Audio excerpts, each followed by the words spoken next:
मैं परमेश्वर पिता का धन्यवाद देता हूँ इस सुंदर संगति के लिए और उन वचनों के लिए जो अपने प्रियों के द्वारा मैंने सुना। और चूंकि इस समय की बात की गई है तो थोड़ा सा मैं भी कुछ बातों को रखना चाहूंगा। और जो मेरे आदरणीय है, जो परमेश्वर के वचन के पीछे चलना नहीं छोड़ते, मेरे प्रियों, जब भी आप स्टार्ट करना चाहें और जब भी आप स्टार्ट करें, मेरा आपसे यही निवेदन है, अपने हृदय को ढाढ़स दें कि परमेश्वर आज भी आपसे प्रेम करता है और ये आपको बूस्ट देगा अपने मसीही जीवन में आगे बढ़ने के लिए। जब कभी भी, जैसे हमने देखा है कि हम सेंसेस का, इमोशंस का भरोसा न रखें। इन बातों को सीख रहा था अपने जीवन के लिए। आप देखिए, प्रतिदिन सूरज निकलता है और ढल जाता है ना। सूरज निकलता है तो हमको लगता है ये यहाँ था, अब जा करके जाते जाते जाते जाते फिर बीच में आया सिर के ऊपर, फिर ऐसा लगा अब ये जा रहा है। हमको लगता है कि सूरज यहां से यहां चला गया, बट एक्चुअल में सूरज कहीं नहीं जाता। इसका मतलब हमारा आंख हमको धोखा दे रहा है, और इस आंख पे हम अगर भरोसा करेंगे तो आप धोखे में पड़ जाएंगे। फिर ऐसे लगता है कि पृथ्वी एक जगह में रुकी हुई है, पर एक्चुअल में पृथ्वी एक जगह में रुकी नहीं हुई है। वो अपने स्पीड से दौड़ रही है जहां उसको दौड़ना है, पर हमको लगता है ये रुकी हुई है। तो हमको जो लगता है ना, एक्चुअल में वैसा होता नहीं है, और इसी बात को विरोधी जानता है। हमने देखा है लूका में क्या हो रहा था कि वो बेचारे इतने उदास थे ना, कि उदासी के मारे एक जगह ऐसे करके खड़े हो गए थे। कई बार हम मसीही जीवन में ऐसे उदासी के चलते एक जगह खड़े हो जाते हैं, और उसके बाद नाना प्रकार के विचार मन में आते हैं आते हैं आते हैं। इसीलिए मैं आपसे यही निवेदन करना चाहूंगा कि हमेशा अपने परमेश्वर के प्रेम में बाउंड रहिए, हमेशा बाउंड रहिए। मैं नहीं बोलता उसको सिर्फ एज अ प्रेमी परमेश्वर देखिए। वो ऐसा है कि वो भय योग्य भी है, वो प्रेमी भी है, वो महाकृपालु भी है, परंतु वो न्याय भी है। J for Jesus, J for जज, मैं ऐसा समझता हूं। और इसीलिए वो कहता है जब तक तू है, रास्ते में चल रहा है ना, अपने मुद्दई के साथ मेल मिलाप कर। और इसीलिए मेरे प्रियो, आप देखिए, मेरे और आपके जीवन में जो चीज हमको चाहिए ना मसीही बनने और प्रभु के वचन में चलने के लिए, वो है अनुग्रह, ग्रेस। और जब मुझे और आपको वो अनुग्रह मिलता है ना, तो हमारा ग्रोथ होता है। जहां वो ग्रोथ होने के चलते घमंड आ जाता है ना, आप गिराए जाएंगे, चाहे कोई भी हो। इसीलिए मैं समझता हूं कि मान लीजिए, अगर मैं मसीही जीवन में प्रभु ने मुझे स्ट्रांग बनाया, तो इसलिए नहीं कि मैं दूसरों को उंगली उठा करके बोलूं तुम्हारा जीवन ऐसा है या तुम्हारा जीवन, परंतु मैं वो ईंट बनूं, वो जीवता पत्थर बनूं जो दूसरों का भार सह सके। और यही मंदिर बनता है। इसीलिए जो भी आप जब भी परमेश्वर के वचन के पीछे चलने का प्रयास करें, एक बात हमेशा, कई बार क्या होता है पता है, इंसान विश्वास नहीं कर पाता है कि परमेश्वर ने उसे क्षमा किया, वो आगे बढ़ने के लिए रेडी है। और उसे लगता है ना, जैसे ही कुछ गलती हो गया ना, थोड़ा सा लगता है छी, फिर वही हो गया, फिर ऐसा हो गया, फिर वैसा हो गया। परमेश्वर बोल रहा है गेट अप। आप जानते हैं जक्कई को उसने क्या कहा? जक्कई झट उतरा। बहुत कम बार यीशु ने झट बोला ऐसे करके, परंतु जब जक्कई को बोला ना, तो बोला झट उतरा, और वो तुरंत किड़बिड़ किड़बिड़ करके उतर आया। क्यों? क्योंकि यीशु उसको उद्धार के विषय में सुनाने वाला था, और उद्धार के विषय में यीशु हमेशा जल्दी में रहते हैं, बोलते झट कर आजा। मेरे प्रियो, मैं आपको, जितने स्टेबल हैं प्रभु में, आप अपने जीवन में थोड़ी स्थिरता को महसूस करते हैं, और जितने नहीं है स्टेबल, मैं आपको एक ही फॉर्मूला देना चाहूंगा, और वो है ग्रेस। परमेश्वर का अनुग्रह ऐसा है कि अगर वो अनुग्रह एक सेकंड के लिए भी हट जाए ना, आप वो पाप कर बैठेंगे जो आपने पहले कभी किया भी नहीं था। मैं आपको ये बात सच बताता हूं। और इसीलिए ये जो अनुग्रह है ना, ये उनको मिलता है जो मन के नम्र और दीन होते हैं, जो अपने पापों को मानने के लिए रेडी हो जाते हैं। और जहां एक व्यक्ति सब चीजों को बोल उठता है ना, तो मैं समझता हूं कि प्रतिदिन आपसे कुछ ना कुछ गलती होती है ना, प्रतिदिन मेरे और आपके पास में ये मौका है कि हम अपने आप को झुकाएं और बोलें कि प्रभु मुझसे गलती हो गया, और उस टाइम में बुद्धि मांगे कि प्रभु जी मैं कैसे इस गलती को ना करूं रिपीट दोबारा। उसके लिए आप अनुग्रह मांगे, और उस चीज को लेकर के आप ध्यान से देखते जाइए। आप जितना नम्र और दीन होंगे, कई बार क्या होता है, हम मसीही जीवन में थोड़ी स्टेबिलिटी को महसूस करते हैं तो हमारा डिपेंडेंसी वाला प्रार्थना करना खत्म हो जाता है। परंतु परमेश्वर चाहते हैं कि मैं और आप उस पर हमेशा डिपेंडेंट रहे। और जितना मैं और आप अपने आप को नम्र करेंगे और अपनी गलतियों को मान लेते हैं ना, जहां हर एक व्यक्ति से प्रतिदिन गलतियां होती। आप देखिए, जब पौलुस को एक व्यक्ति ने कहा कि इसके मुंह पे मारो, तो वो बोला कि हे चुना पुती हुई भीत, परमेश्वर तुझे मारेगा, ऐसा कहा उसने। और जैसे ही पता चला ये तो यहाँ का चीफ है, तो उन्होंने कहा सॉरी, मुझे ऐसा नहीं बोलना चाहिए था। आप देखिए, तुरंत उसने उस चीज को क्षमा मांग लिया और तुरंत अपने कंसाइंस, अपने विवेक को क्लियर कर लिया, और फिर परमेश्वर के वचन में वो बने रहे। ये मैंने सीखा है। और इसीलिए मैं आपको बोलना चाहता हूं कि जब भी देखिए, फल जितना होता है ना एक पेड़ में, जितना फल फलेगा उतना ही वो झुकते जाएगा उसके दबाव से, ऐसे होते जाएगा। और जितना झुकेगा उतना वो नम्र और दीन होते जाएगा, और उतना ही वो व्यक्ति समझेगा दूसरे को कि मैं समझ सकता हूं भाई ढिठाई क्या होती है, मैंने भी किया है कई साल तक। और तब आपके अंदर वो हृदय होगा जब प्रभु आपको देना चाहता है, जब आप दूसरे लोगों से मिले। यहां पे लिखा है, देखिए क्या होता है ना, एक, मैं फिर से, ये बातें आपने बहुत बार सुनी होगी पर मैं आपको फिर से, परमेश्वर का वचन कभी पुराना नहीं होता, ये मेरा विश्वास है। और इसीलिए याकूब की पत्री 4 उसका 7 आपको मैं पढ़वाना चाहूंगा।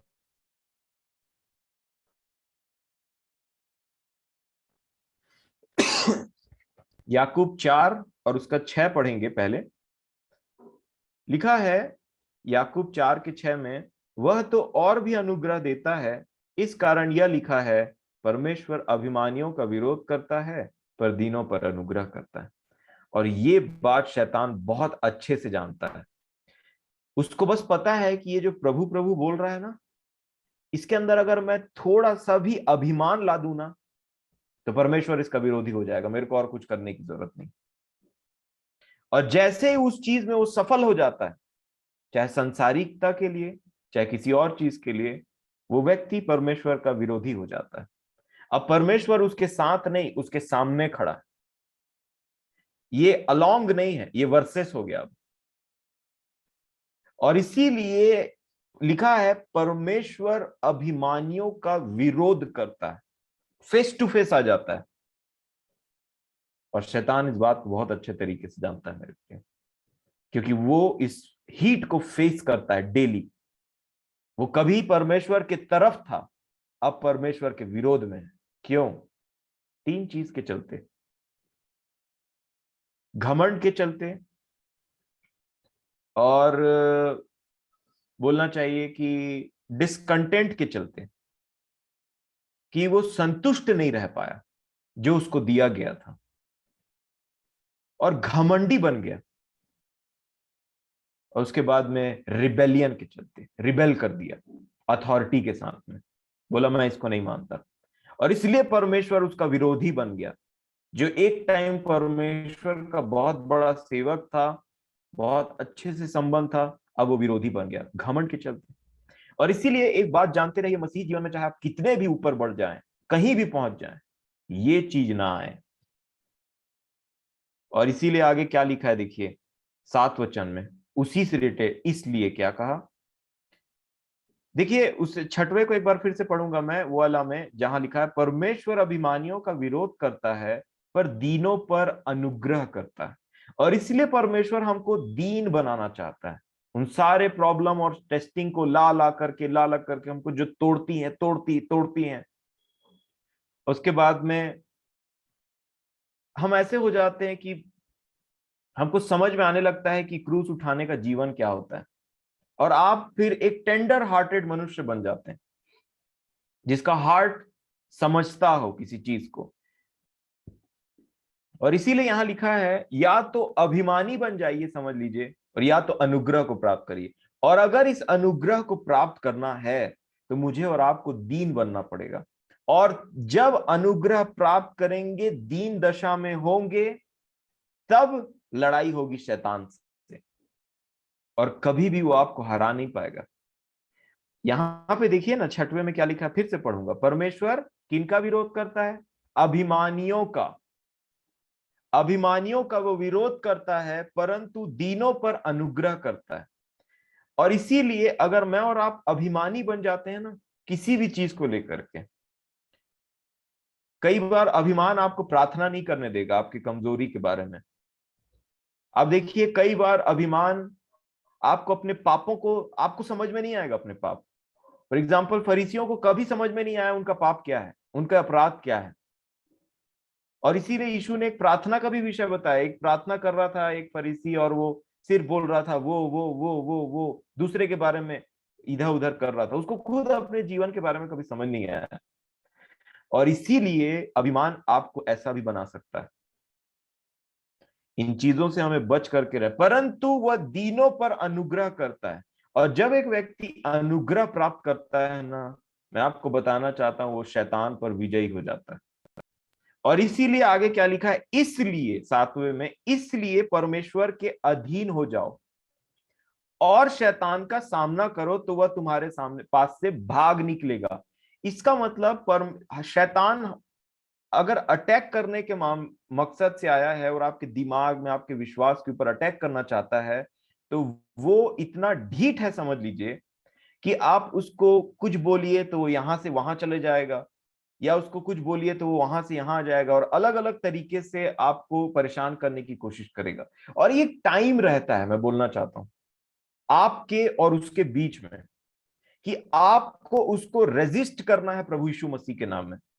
आप यहां पे देखिए, इंग्लिश में लिखा है, रेजिस्ट द डेविल, और उससे पहले परमेश्वर को समर्पण करो, और फिर शैतान को रेजिस्ट करो, रुको और उसका सामना करो। विचार जब आ रहे हैं, जो अपने बारे में आ रही है बातें, उन सारे, चाहे आप जो भी परिस्थिति में है, आपको शैतान को रेजिस्ट करना पड़ेगा। आप देखिए, यीशु ने शैतान को एक बार में नहीं भगा दिया, मेरे पास से दूर हो चले जा, ऐसा करके उसने रेजिस्ट किया। एक समय तक उसने यीशु का भी परीक्षा को किया, और उसने रेजिस्ट किया उतना टाइम वचनों का सहायता को लेकर के। और तब उसने जब रेजिस्ट किया, तब वो उसके पास से भाग निकला। और इसीलिए आपको भी रेजिस्ट करना पड़ेगा उसको, उसके सामने डट करके खड़े रहना पड़ेगा, तब वो आपके सामने से भाग निकलेगा। फिर क्या लिखा है देखिए, परमेश्वर के निकट आओ तो वह भी तुम्हारे निकट आएगा। ऐसा हो नहीं सकता कि कोई व्यक्ति परमेश्वर के पास जाए और वो उसको अपने प्रेम का प्रमाण ना दे। एक ऐसी फीलिंग होती है, आप शैटर्ड हो जाएगा आपका जीवन, आप पहुंचेंगे उसके पास में, या जब कभी भी नॉर्मली आप अपने जीवन में नॉर्मल जी रहे हैं और आपको लगेगा आप बहुत ही कमजोर महसूस करते हैं, आप उसके पास जाएंगे, मैं आपको बता रहा हूं, आपको समझ में आ जाएगा कि वो आपके साथ है। और इसीलिए ये परमेश्वर का वादा है कि आप परमेश्वर के निकट जाएंगे, चाहे कैसो भी जीवन रहा हो, तो परमेश्वर आपके निकट आएंगे। ये है यूनिवर्सल ट्रुथ, ये है हेवनली ट्रुथ, जिसको कोई झुटला नहीं सकता। ये हमारा हक है।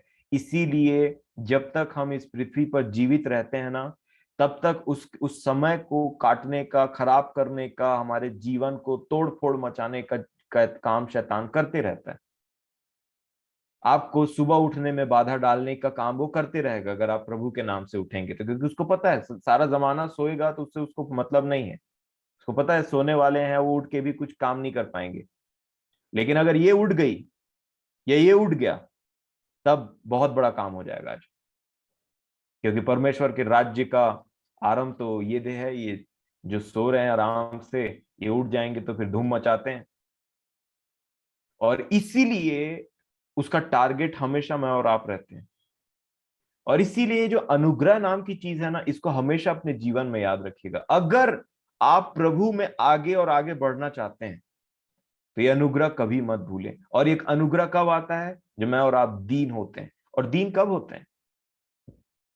प्रतिदिन आपको क्रूस तो उठाना ही है, परंतु उसके बाद जो आपसे कुछ गलतियां हो जाती है ना, जो परमेश्वर मुझे और आपको दिखाते हैं प्रतिदिन, उसको मैं बोलना चाहूंगा रात खत्म होने से, ये एक दिन खत्म होने से पहले, क्या वो तो उतना ही टाइम सेटल कर लिया जाए जितना टाइम आपको लगता है, परंतु रात में आराम से इत्मीनान से अपने परमेश्वर के साथ में बैठिए और उनको बोलिए, प्रभु मुझे माफ कर दीजिए, इस जगह में मैंने प्रभु यीशु मसीह का स्वभाव नहीं दिखा पाया, मुझे क्षमा करिए। और ये आपको और दीन बनाएगा, क्योंकि आप कंटिन्यूअसली अपने जीवन की तैयारी में लगे हुए हैं और आप अपने आप को और यीशु मसीह के जीवन को देखते रहते हैं और वचन को देखते हैं कि मेरा जीवन यहाँ पे यीशु के जैसा नहीं है, वहां पे आज मैंने ऐसे बिहेव कर दिया। आपको परमेश्वर प्रकट करता है, मुझ पर परमेश्वर प्रकट करता है कि तू कहाँ कहाँ मेरे पुत्र के समान नहीं है। और तब हमारा दिल और थोड़ा सा दब जाता है, ऐसा लगता है कि प्रभु क्षमा कर दीजिए, अब इसके विषय में ये मेरा गोल बन जाएगा कि मैं अब इसके विषय में आपके अनुग्रह से उस पर चलूंगा। और यही दीनता का जीवन है मेरे प्रियो। नहीं तो मैं आपको बता रहा हूं, जैसे हमने देखा यशाया 14 आराम से पढ़ लीजिएगा, शैतान भी स्वर्ग जाना चाहता था, शैतान भी परमेश्वर के समान बनना चाहता था, और शैतान भी नीले आसमान के पार जाना चाहता था, जैसे गीत को गाते हैं। और इसीलिए परमेश्वर मुझे और आपको शैतान के उस स्वभाव के से नहीं देख सकता, इसीलिए वो मुझे और आपको अपने पुत्र की समानता में बनाता है। एक था जो ऊपर और ऊपर जाना चाहता था, नीचे पटक दिया गया। एक था जो नीचे चला गया, जमीन के अंदर गड़ गया और सबसे ऊपर पहुंच गया। यही अंतर है। हमें हमेशा नीचे और नीचे और नीचे प्रभु जानबूझ के रखते हैं। अगर आप, मैं समझता हूं आपको जीवन में कोई परेशानी है, पैसे की प्रॉब्लम, फाइनेंशियल अगर जीवन में ऐसा कुछ है, परमेश्वर से जरूर मांगिए, लेकिन जब तक वो अगर नहीं देता आपको, जब तक वो चीजें आपके जीवन में अलाउ नहीं होती, आप समझ लीजिए परमेश्वर चाहते हैं कि आप एक दीन व्यक्ति बने। वो आपको तोड़ना चाहते हैं ताकि उसके अंदर से जो बीज होता है ना, बीज का जो ऊपर वाला छिलका निकलेगा तो अंदर से निकलेगा ग्रोथ। बीज जब मरेगा तो फलवंत होगा। मैं आपको बताना चाहता हूँ, मेरे दो केस से आपको एनकरेज करना चाहता हूं, जिससे मैं ना, मेरे को बहुत मजा आता है ऐसे चीजों से। और मैं आपको सच्ची बात बताता हूँ जो मेरे साथ हुआ। एक बार मैं बैंक गया था, तो हमारी सैलरी उतना टाइम बहुत कम थी। और ना, जब मैं बैंक गया अपने एटीएम के लिए, तो वहां पे एक मैडम बैठी थी। उन्होंने बोला कि मैं एटीएम लेने के लिए गया था। मैं बोला कि मैडम मेरा एटीएम आ गया, उसको दे दीजिए। तो उन्होंने कहा कि ठीक है। फिर बोली आपका सैलरी इतना है? मैं बोला हाँ। बोली आप यहाँ रहते हैं? मैं बोला नहीं, मैं बाहर से आया हूँ, यहाँ काम करता हूँ। तो बोली आपका घर, आपका आपका खर्चा चल जाता है इतना में, यहाँ बैंगलोर जैसी जगह में? तो मैं बोला हाँ मैडम, चल जाता है। और फिर उससे वहां पे से निकला, उसको अंदर से थोड़ा सा ना शैटर कर दिया। मैं सोच रहा था कि लोग अपने घर से बड़े शहर ज्यादा पैसा कमाने के लिए जाते हैं और ऐसा वैसा करके, और मेरा ऐसा है कि अभी भी घर की तरफ देखना पड़ता है बहुत सारी चीजों के लिए, कि मेरे ये कर दो वो कर दो करके। जैसा गाड़ी मेरा चेंज किया तो मुझे कुछ पैसे की जरूरत थी, मेरे पास नहीं था। तो और भी बहुत सारी चीजें हैं। मेरे माँ बाप कभी किसी चीज पे से, जैसे हर माँ बाप रहते हैं, वो कभी मेरे लिए, उन्होंने कभी भी ऐसा कुछ चीज का कमी नहीं किया, हमेशा ज्यादा ही दिया जितना जरूरत है। और इसीलिए तब मैं देख रहा था कि परमेश्वर मुझे जानबूझ करके उन चीजों को नहीं दिया, एक बार में ज्यादा नहीं दिया, क्योंकि हो सकता है उसको पा करके मैं घमंडी बन जाता। और कभी नहीं समझ पाता उन लोगों की दशा जिनको कम पैसे मिलते हैं। और एक समय ऐसे आया कि मैं गाड़ी का सर्विसिंग, ये तो एक बात हुई, तब मैं समझा कि परमेश्वर ना मेरे जीवन में क्या काम कर रहे हैं। वो तोड़ रहे हैं, कूट रहे हैं मेरे को, ताकि मैं अंदर से टूट जाऊं बिल्कुल बिल्कुल एकदम, और समझ जाऊं कि मैं कुछ भी नहीं हूं। और तब आपके अंदर में प्रभु यीशु मसीह का स्वभाव आता है। पता है आपको, एक बार क्या हुआ, कि मैं गाड़ी का सर्विसिंग कराने के लिए गया था मोटरसाइकिल का। तो जल्दी जल्दी उठ के चला गया। उसके बाद बाल भी कटाना था मेरे को, तो सोचा आके नहाऊंगा। तो ऐसे ही चला गया था, टी शर्ट पहन के, ऐसे लोअर पहन करके, और गाड़ी को मैंने सर्विसिंग में दिया। तो गाड़ी सर्विसिंग में देने के बाद में ऐसा हुआ कि टाइम लगता है थोड़ा मोटरसाइकिल के लिए। तो मैं बोला कि मैं आया हूँ तो एक काम करता हूँ, बाल कटा के चले जाता हूँ। तो बाल कटाने, वो क्या था, सिटी के बीच में था थोड़ा सा वो, तो बहुत ही फैंसी टाइप का वो बार्बर शॉप था, और बहुत महंगा टाइप का बोलना चाहिए। तो मैं अंदर घुसा, तो मैं बोला कि मेरे को बाल कटवाना है करके, हेयर करवाना है। तो उन्होंने बोला कि ठीक है बैठ जाइए। फिर मैं बैठा, और बैठा था तो उन्होंने बोला 150 रुपये लगेगा, 150 रुपीज लगेगा उन्होंने कहा। तो शायद उनको लगा होगा कि इसको रेट नहीं पता, रेट बताएंगे तो मन बदल जाए करके इसका, और बाल ना कटवाइए यहाँ पे। तो उन्होंने पहले ही बता दिया कि 150 रुपये, 150 रुपीज लगेगा करके। मैं बोला कि ठीक है, आप बाल काट दीजिए, मैं दे दूंगा करके। ऑनलाइन पेमेंट होता है ना? तो फिर वो बोले कि हाँ होता है। तो मेरे पास पैसे थे, बट मैंने जानबूझ करके फिर ऑनलाइन, मैं बोला मेरा मोबाइल बस चार्ज कर दीजिए आप, थोड़ा बैटरी कम है, इसका चार्जर देखिए अगर आपको मिल जाता है तो उन्होंने बोला ठीक है मैं कर देता हूँ करके, क्योंकि कैश एकदम खत्म हो गया था मेरे पास। फिर मोबाइल चार्ज करने के लिए अंदर गए, और मैं बाल कटवाते कटवाते कटवाते कटवाते मैं बोला कि चलो ये अच्छी बात है। और मेरा मन उनसे बिल्कुल भी खफा नहीं हुआ। मैं नहीं बोला कि आप कैसे बात कर सकते हैं ऐसे, कि मेरे पास 150 रुपए है कि नहीं यहाँ पे, और बाल कटवाने के लिए आ गए हैं करके। परंतु मेरे प्रियो, मैं आपको बताना चाहता हूँ, ये जो छोटी छोटी बातें हैं ना, ये आपको अंदर से तोड़ती हैं। जो थोड़ा सा भी बाकी रहता है ना, उसको तोड़ती है। और इसीलिए ये आपको प्रभु यीशु मसीह के समान बनाएंगे। सोचिए, मैं तो अपने बारे में क्या बोलूं। मैं सोचता हूं कि परमेश्वर होने पर भी वो मनुष्य का रूप धारण करके इस पृथ्वी में चल फिर रहे थे। और उसको कभी बोलते थे, वो किसी गांव में जाना चाहते थे, बोलते थे यहां मत आ, चले जाए यहां से। वो देख करके यूहन्ना याकूब का दिमाग खराब हो गया, उनके चेलों का। बोला कि अब मैं नहीं जानता उन्होंने काहे ऐसा सोच करके बोला, क्योंकि मेरे को नहीं लगता यूहन्ना याकूब ने पहले कभी स्वर्ग से आग गिराया था इस पृथ्वी पर। परंतु विचारों का दिमाग इतना ज्यादा खराब हो गया प्रभु यीशु मसीह की बेइज्जती को देख करके, कि उन्होंने ऐसा किया करके बोलते प्रभु आज्ञा दे क्या कि स्वर्ग से आग इनके ऊपर में गिर जाए। प्रभु ने बोला नहीं, तुम नहीं जानते कि तुम कैसी आत्मा के हो। और ये है उसकी भेड़, मैं और आप उसकी भेड़ हैं, कबूतर हैं। आप कबूतर को पकड़ भी लेंगे तो आपको ठुनकेगा नहीं। आप भेड़ को कभी उसको पकड़ेंगे, तंग करेंगे तो आपको चाबेगा नहीं। और इसीलिए प्रभु, जो हम पहले भेड़ियों के समान था ना, काट कूट करने वालों से सावधान रहो कहा ना उसने। मैं तो समझता हूं प्रभु ना भेड़ियों को पकड़ करके ना, और उनके दांतों को घिस घिस के ना भेड़ के समान बनाता है। ये हमारा जीवन है। मैं आपको सच बताता हूँ, आपने भेड़िया का दांत देखा ना, कैसे नोकीला नोकीला नोकीला रहता है, एकदम काटने के लिए रेडी, फाड़ खाने के लिए रेडी। और प्रभु जब हमको अपना भेड़ बनाता है ना, तो हमारे दांतों को मस्त रगड़ता है। अब सब दांत एक समान ऐसे प्लेन, आपने भेड़ के दांत को देखे ना कैसे रहते, उसमें एक भी ऐसे पॉइंटेड वाला दांत नहीं रहता, क्योंकि उसको कुछ फाड़ नहीं खाना है, उसको सिर्फ चरना है, चबाना है ऐसे करके। और इसीलिए मैं अपने परमेश्वर पिता का धन्यवाद देता हूं मेरे प्रियो, कि हम उस अनुग्रह में बने रहते हैं, हम उसकी भेड़ हैं। उसने कहा भोलो, कबूतरों के नाई भोले बने रहो, और सांप के समान चतुर बने रहो पाप के विषय में, और फिर हम उसके भेड़ के समान। तो ये अनुग्रह जो हमको मिलता है ना, और ये हमारा जो स्वभाव है ना, प्रभु यीशु मसीह के समान बनते चले जाता है। और ये जहां एक अनुग्रह हटता है ना, हम अभिमानी हो जाते हैं। तो एक ये भी रीजन होता है, हम गिराए जाते हैं। एक लास्ट वचन पढ़ाऊंगा आपको, आप इस पर मनन करिएगा, इसलिए इसको एक्सप्लेन मैं उतना नहीं करूंगा, परंतु आपको एक मनन करने का विषय जरूर दूंगा। रोमियो की पत्री 5 अध्याय।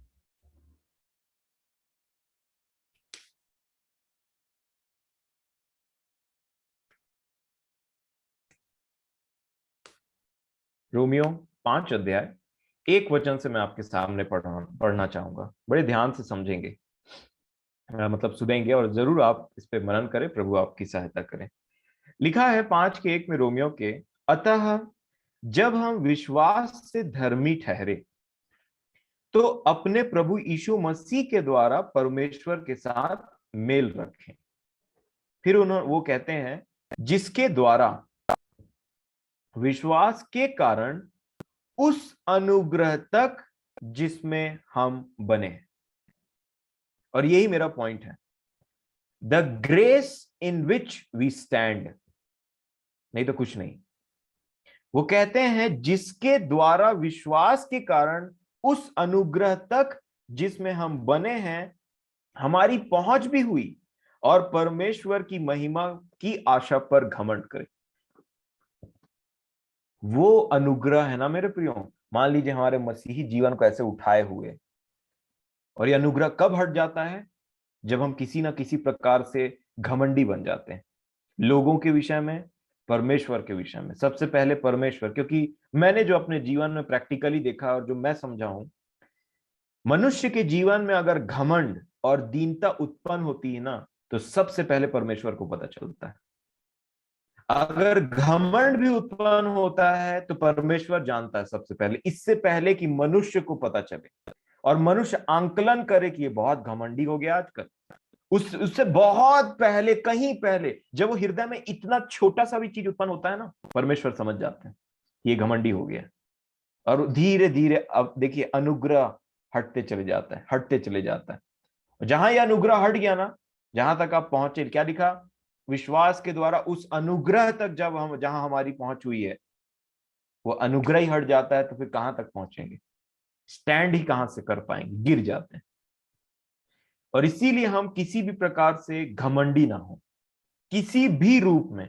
और अगर आपको समझना है कि घमंड क्या होता है, तो परमेश्वर से पूछिए। परमेश्वर ही है जो सबके हृदयों के अंदर की बातों को जानता है, वो जरूर आप पर प्रकट कर देगा। और जब वो प्रकट करे तो ये मत बोलिएगा ये किसी और की आवाज है, ये वही बताएगा आपको। क्योंकि आपको घमंडी कभी नहीं बताएगा कि आपके अंदर घमंड है। लिखा है परमेश्वर ये अभिमानियों का विरोध करता है। तो अगर मैं और आप अभिमानी बनते हैं ना, तो एक है जो कई हजार साल से अभिमानी है, उसको नहीं हरा पाएंगे, उसके कंट्रोल में आ जाते हैं। इसीलिए हम उस अनुग्रह में बने रहें, प्रतिदिन मन फिराने से, और अपने आप के, अपने जो हमने किया है ना गलतियों को आज के दिन में, अब जो भी हमसे हुई उसको क्षमा मांग करके परमेश्वर के उस अनुग्रह में बढ़ते चले जाएं। आप देखेंगे आपके इस पे ये जो मसीही जीवन का ग्रोथ है ना, उसको एक बूस्ट मिलेगा। जमाना क्या कर रहा है क्या नहीं, समय चला गया है। हम जानते हैं कि लूत की पत्नी के समय हमने देखा था, लूत को बोला भाग। अब वो समय आ गया है कि दाएं और बाएं देखने का समय गायब हो गया। परंतु हम उन आखिरी समयों में जी रहे हैं, जो जब हमारा छुटकारा बहुत निकट है। और इसीलिए परमेश्वर के अनुग्रह में हम बने रहें, अपने जीवन को जांचिए, मन फिराइए, उसके भय में बने रहिए। और इसीलिए हर पत्री को लिखते टाइम पौलुस ने कहा, परमेश्वर का अनुग्रह और शांति तुम्हारे साथ हो। ये पौलुस का अपने आप में ब्लेसिंग देने का एक तरीका था, ग्रेस, परमेश्वर का अनुग्रह तुम्हें मिले। तो मैं परमेश्वर पिता का धन्यवाद देता हूं आप सभी के जीवन के लिए, इस समय के लिए, और उनकी उपस्थिति के लिए जो हमारे जीवनों और हमारे बीच में बनी रहती है। और आइए हम प्रार्थना करें और इस आज की सभा को खत्म करें। और आइए हम प्रार्थना। प्रेमी परमेश्वर पिताजी, प्रभु यीशु मसीह में होकर के हम आपका धन्यवाद देते हैं, आपके चरणों के नजदीक आते हैं इस सुंदर समय के लिए, हम सब के जीवन के लिए। प्रेमी पिताजी, आज हमने देखा कि किस प्रकार हम आपके उस अनुग्रह में बने रहते हैं, किस प्रकार हम प्रभु यीशु मसीह में बने रहते हैं। जब कभी भी हमारा जीवन आप में वैसा नहीं पाया जाता जैसा आपका वचन कहता है, प्रेमी पिताजी आप हमें अपने पुत्र के लहू से शुद्ध करते हैं, हमारे विवेक को धोते और साफ करते हैं, और हमको अपने प्रेम का प्रमाण देते हैं कि आप हमारे संग और साथ हैं। हमारे विश्वास को बढ़ाते हैं, आप ही हमें धाड़स देते हैं, और आप ही एक अच्छे पिता होने के नाते जब कभी आपके बच्चे गिर जाते हैं, आप उनको उठाने के लिए आते हैं। आप कभी नहीं चाहते कि हम घमंडी बने या अभिमानी बने, चाहे वो अपने संसारिक जीवन के लिए हो, चाहे वो हमारी संसारिक बुद्धि या शरीर या डील डॉल या सुंदरता या किसी भी प्रकार की बातें, छोटी सी छोटी बातें को समझने में आप हमारी सहायता करें। जितना हमको अपने विषय में सोचना चाहिए उससे ज्यादा हम नहीं सोचें खुदावन बाप। जब कभी किसी भी रूप में हमारे जीवन में वो घमंड एंटर करने का कोशिश हो, आप हमें चिताएं।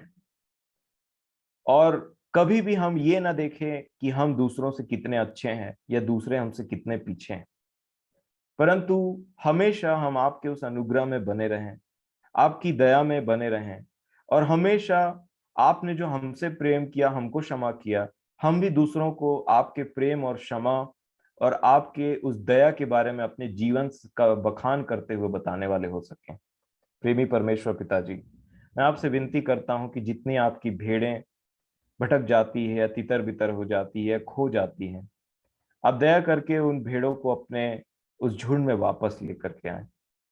अब यहाँ पे हमारे डिपार्चर का, हमारे यहाँ से जाने का समय बहुत निकट आ गया है खुदावन बाप। और आप इस बात को हम पर प्रकट करते हैं, इसलिए हम जान पाते हैं। हमारा चाल चलन हमेशा आपको भाए, और जैसा हमने सीखा कि संसार के सदृश हम ना बने और उन अभिलाषाओं से भागें, अपने आप को एक सोजर्नर की तरह हम माने, एक परदेशी के समान में हम माने कि हमारा यहाँ पे दिल न लगे। और विश्वास करें कि हम जिस विषय में आपके करीब आएंगे उतना ही आप भी हमारे करीब आएंगे। प्रेमी पिताजी, किसी भी रूप से हमारी दीनता मनुष्यों को दिखाने के लिए ना हो, किसी भी रूप से, चाहे वो हमारा आवाज, चाहे वो हमारा फेशियल एक्सप्रेशन, चाहे वो चलने का तरीका हो, चाहे वो बोलने का तरीका हो, कोई भी चीज बाहरी रूप से हम मनुष्यों को दिखाने के लिए उन बातों की वैसी नम्रता ना हो हमारे जीवन में, परंतु हमारी सच्ची नम्रता, दीनता जो आप चाहते हैं आपके अनुसार हो। हम हमेशा अपने जीवन को देखें, और जो बातें प्रभु यीशु मसीह के जीवन के समान नहीं है हमारे जीवन में, आप अनुग्रह करें कि हमको उन बातों पे जय दें और हमें सिखाएं सबसे पहले कि हम कहाँ गलत जा रहे हैं। हम दूसरों पर उंगली उठाने वाले ना हो खुदावन बाप। समय निकट है, आप न्यायी हैं और आप ही न्याय करेंगे। आप ही मनुष्यों के हृदयों को खोल करके मनों के अभिप्रायों को प्रकट करने वाले परमेश्वर। हम अपना हृदय साफ रखें। प्रेमी पिताजी, आप हमारी सहायता कीजिए और हर एक बातों में हमारा जीवन अभिमानी में जीवन नहीं, परंतु वैसा जीवन हो कि आपको भाए, वैसा दीन जीवन हो अपने प्रभु यीशु मसीह के समान, कि आपके द्वारा अनुग्रह पे अनुग्रह हम प्राप्त करते चले जाएं। जितने बलहीन महसूस करते हैं, आपका असीम धन जो हमें अंदर से सामर्थ्य देता है, मेरे हर प्रियों की सहायता करे। और हम सब आपकी इच्छा के निमित्त प्रेमी पिताजी आपके उस अनंत राज्य की बाट जोते रहें, उस आशा से न भटकें, उस विश्वास से न भटके, और सबसे ऊपर उस प्रेम से न भटके जो आपने हमसे किया और आपने चाहा कि हम आपसे करें और अपने पड़ोसियों से करें।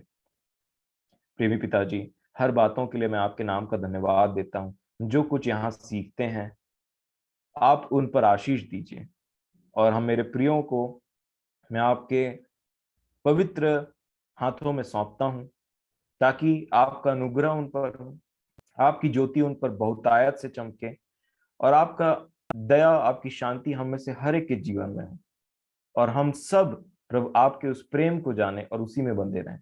हमारी सहायता कीजिए। सारा आदर महिमा हम आपको देते हैं, और इस विनती को अपने उद्धार करता प्रभु यीशु मसीह के नाम से बड़े धन्यवाद से मांगते हैं। दया करके सुनिए और ग्रहण कर लीजिए। आमीन। हम प्रभु की प्रार्थना करेंगे। हे हमारे पिता, आप जो स्वर्ग में हैं, आपका नाम पवित्र माना जाए, आपका राज्य आए, आपकी इच्छा जैसे स्वर्ग में पूरी होती है वैसे इस पृथ्वी पर भी पूरी हो। हमारी दिन भर की रोटी आप आज हमें दें, और जिस प्रकार हमने अपने अपराधियों को क्षमा किया है वैसे ही आप भी हमारे अपराधों को क्षमा कर दीजिए। हमें परीक्षा में ना पड़ने दें, परंतु बुराई से बचा लें, क्योंकि राज्य और पराक्रम और महिमा सदा आप ही के हैं। आमीन।